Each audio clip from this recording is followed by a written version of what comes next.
İyi ki hayatımdasın, sensiz kimler anlasın, attığım her adımdasın, sol yanım.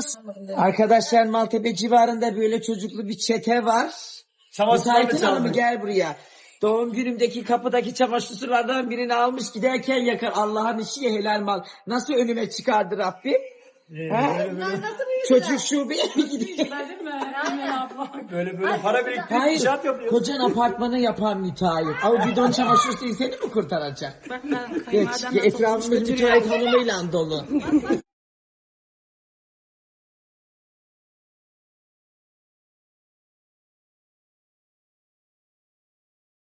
Nereden bu sevda geldi başına, anıların sarhoş.